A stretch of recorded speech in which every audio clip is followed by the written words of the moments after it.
Hello, hello. Welcome back to Creative Frenzy. Okay, so yes, this is a hot mess, but it's a hot mess with a purpose.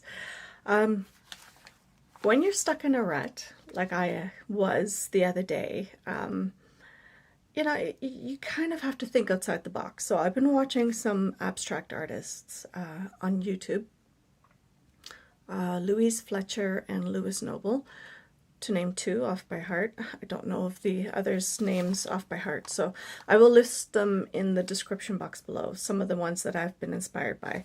So my main problem with any kind of creating, whether it's scrapbooking, painting, journaling, or things like that, I tend to want to fill the whole page.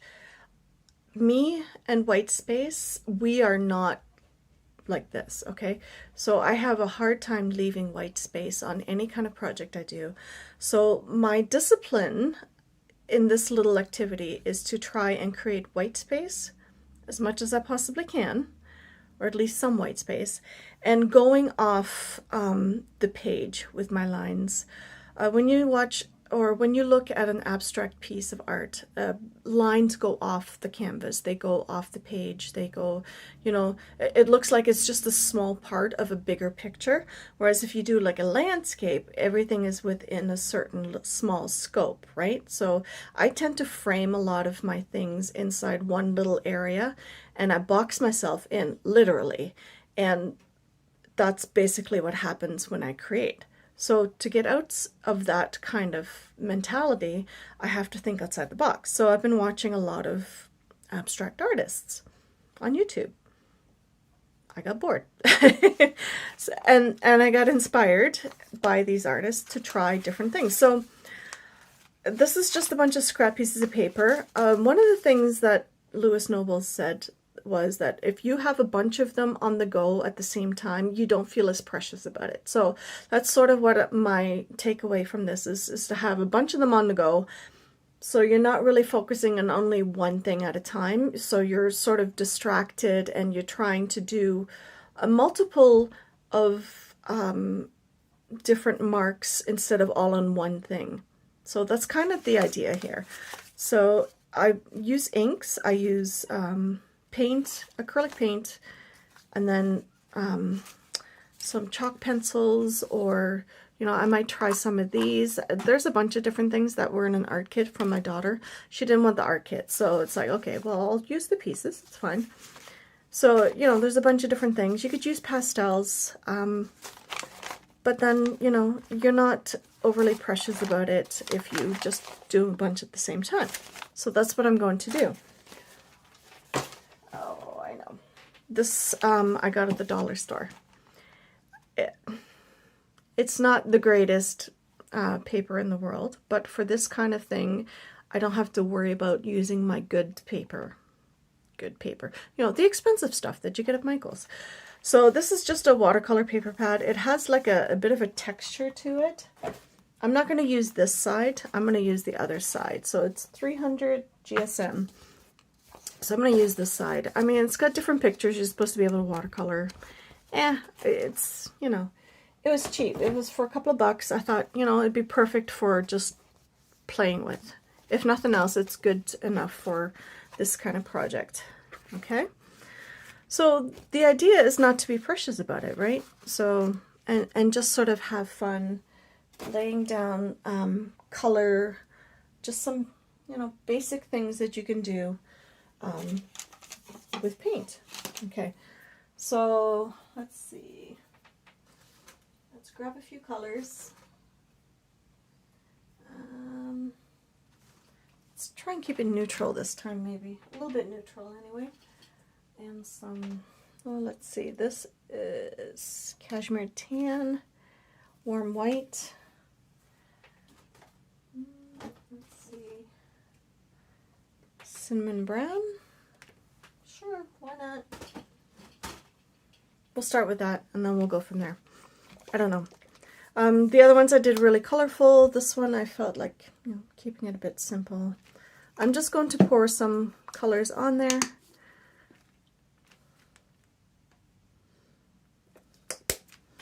And then we'll go from there.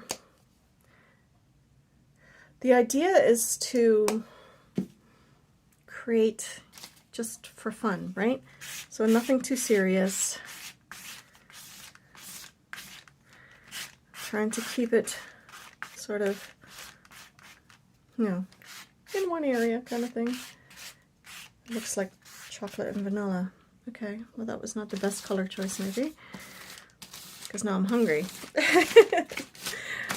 Oh my goodness. Okay, so what we can do is we can scrape it off if we want to be able to work on it almost right away again. Okay. I do kind of like that this paper has a bit of texture to it, which is kind of cool, so I don't have to add a whole bunch of extra. Okay. And rotating your papers, I find, works out nicely too, because then you can work in different areas. Just making it up as I go along here, people. I should probably invest in more white. So the idea is to have more white space, right? So you can add white or you can do less white on your paper. Whatever works for you. Just grab my paintbrush, hope it's more or less clean, and work from there. So, not being overly precious about it. That was the key.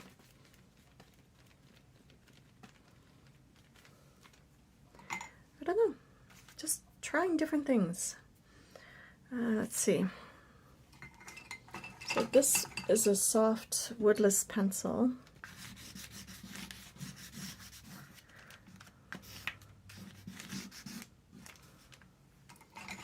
And it broke because it's soft, of course. But that's okay. Still get to use it. So I'm trying to center most of my lines and colors sort of in the center area here. But I also need to run off my page, right? So some of them I will follow this way. And just turn your page if you feel like you know, you're not really feeling it anymore at that point. So we could leave that. Let's see. Pink always goes good with brown. I'm not sure what these are. They're very hard. I don't know if that'll, if I want a softer one. So these are little chalk pastels. Maybe we'll use that. Hold on. I'll move it over to the side a bit. So yeah, this is just chalk. But it's a good way to add color too. See, it's just powdery. Like it literally is falling apart in my hand. So we'll see how well this holds up. You can use a fixative spray, which I do have, but we'll see what happens. We might not even use it. You can use charcoal. This is just a hard one. Yeah, prefer the pencil. So this is the pastel pencil. I do wet the pencil because I find it has a nice strong line.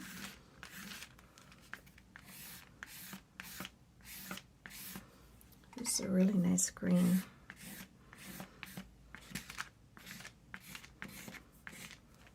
Again, I'm trying to stay where the paint is, right? So my issue is that I have a hard time leaving white space. So it doesn't mean I have an interest in doing all of it. It's just, you know, loosening up.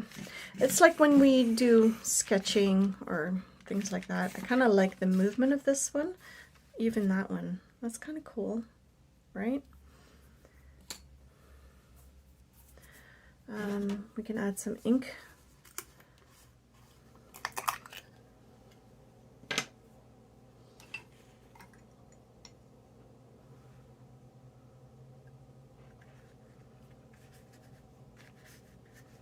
I just went over the white. I know. Again, it's not easy, right? It's one of those things I have to sort of keep in mind. That you can have fun with it. I'm not taking it too seriously. I do want to pick up some of this.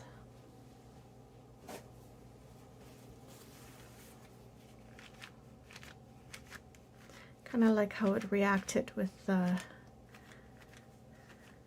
white paint. That's kind of cool. Pick up some of this mess. I like the splashes in there. See how that sort of works out? So I kind of like how some of it feels, which is good. I mean, that's how it should be, right? It should be free and flowy.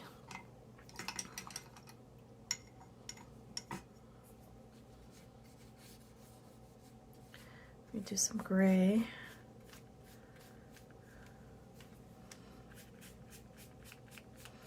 It's a good thing about some of this charcoal. It just, you know, works nicely with paint or just plain water.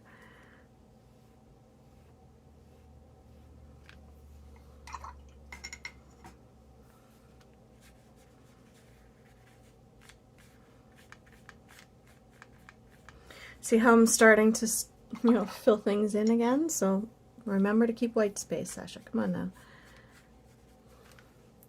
That's my problem, right?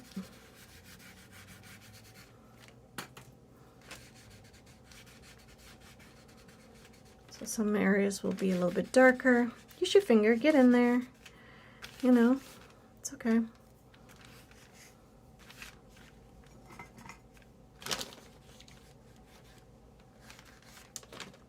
Oh, I like that dark spot there. Just making sure you go off the paper, or that I go off the paper, not you necessarily. Do I want to add a little bit of blue? Maybe. Oh, these break so easily. You know what? Let's use this little piece.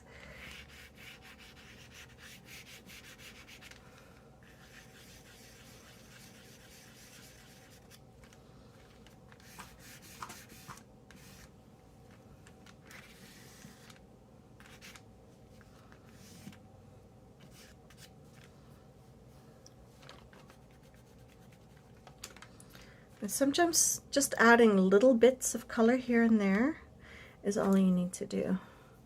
Let's see if this will stay. We'll wet it. Maybe that'll work better.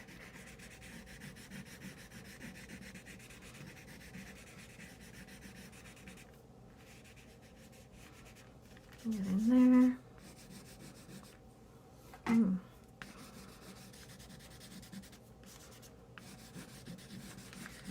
So once it dries, it'll leave all these marks, which is kind of cool, right?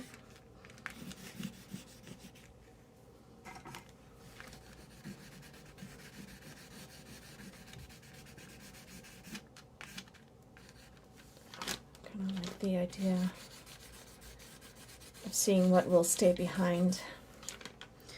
So that's basically what I try to do is, you know, when I'm stuck in a certain way of thinking, trying to think outside of the box can really help, you know, create your signature style or expand on your signature style. So I really like the movement of both of these. I think it's really cool. The background doesn't really do it a whole lot of justice because of all of this. But now what we can do is we can start taking this apart, okay? Or I can start taking it apart and doing something else with it. So you can put it in an art journal. You can do an accordion style thing if you wanted to. I have some, I took this out of a magazine. It's junk mail, basically. And, you know, it was in there, and I'm going to use it as a little art journal. So that's what I'm going to do with this. I'm going to cut little pieces out of this and then attach them to this booklet, and then I'll have a little booklet art journal thingy majig, if that makes any sense. that's what I'm going to do. Okay, more or less dry. This one's going to take a little bit longer. Maybe I can help it a little bit.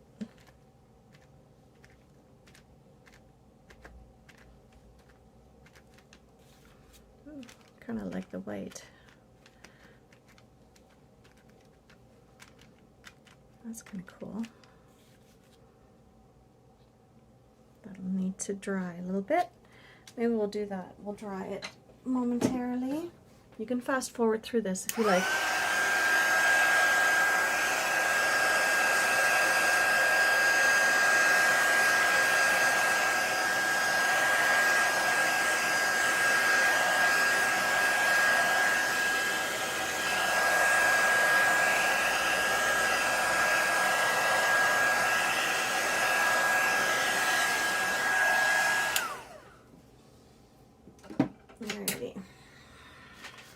And if you're still not sure, you can just take another piece of paper and just blot it. See, there's still quite a bit on there. Just blot it off. Good enough. Because all the paint in here is all wet still. Okay, so let's set this aside for a moment. Create a little bit more space, unfold, yes, unfold this because the paint is wet on the other side. Okay, this way we have more or less dry area to work with. Okay, so we're going to measure our little area here. I did have another ruler. Where did that one go? Alright, fine.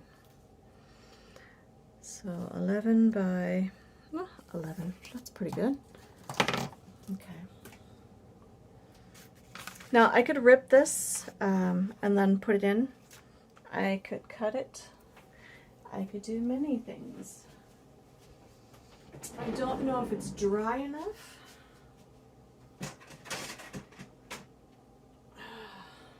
Goodness. Okay.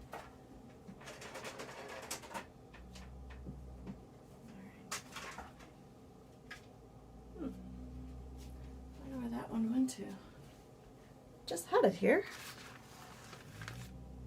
Oh, that drives me crazy. Alright. Alrighty. Because I gotta do inches because I don't have centimeters on my thing. So we could do 4.5 by 4.5. I think that should just about do it. Let's go by the largest piece here. I think that'll be it. Yeah. Okay, 4.5 by 4.5. That seems like a good size.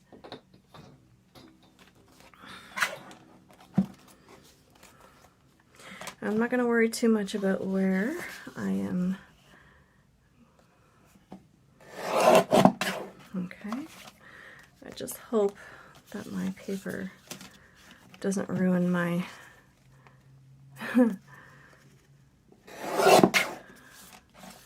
cutter. See how that makes it automatically more interesting? So that's basically what I'm doing. I am going to create my own little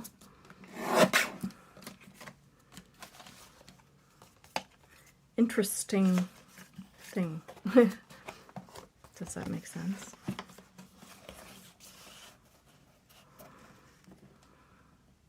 Sketchbook, art book, however you want to call it. You can keep certain parts, discard others, but this way, when you go to put it together, it's kind of cool. I'm going to cut this part off.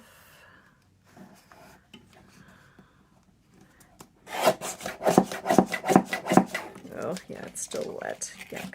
Okay, without ruining my blade, preferably. Okay, not much white there. That looks pretty much paint covered, doesn't it? But that's okay, because this way I can take interesting pieces, and I could put different pieces over top and do a collage thing, but I just wanted to do something a little bit different. Okay, so this is what we are going to do. And when you see your artwork in a different light like this, it becomes so much more interesting, and your work will feel as if it's more professional, really, because you're mounting it onto a white space also, so it looks more interesting because you have that white space around it. So that is what I like about it. Okay, we're just going to use some glue tape here. You could decoupage it too, but I'm not going to worry about that. So now you can just put it together, space it nicely. Yeah, I do have another one here. I go through these tape runners like mad. This one is not the greatest. It's not very much in there. That one's done for anyway. All right. So this is what I'm going to do. How do I like that? Oh, I like that way. With my next little project, I'm going to fill up this booklet, and I think it will give me a better idea of what I like about my artwork. So yeah, like I said, I'll leave their Louis and Louise, their names down below. Oh, I like that way. And check out their websites or their YouTube channels, because it's really interesting. This reminds me of a flower almost, so that's kind of cool. So yeah, that's what I'm going to do. I'm going to fill up this book, but see how much more interesting that looks all of a sudden, even though, you know, you weren't overly precious, and I'm just using some cheapy dollar store paper, some paint, some inks, and some art supplies, and it automatically looks a lot more professional. So I thought that was so cool, and I wanted to share it with you. So if you're stuck in a rut, think about abstract art and, you know, try different things and see how that works for you. So I thought this was really cool. Anyway, I hope you enjoyed this video, and I'll see you in the next one. Bye, guys.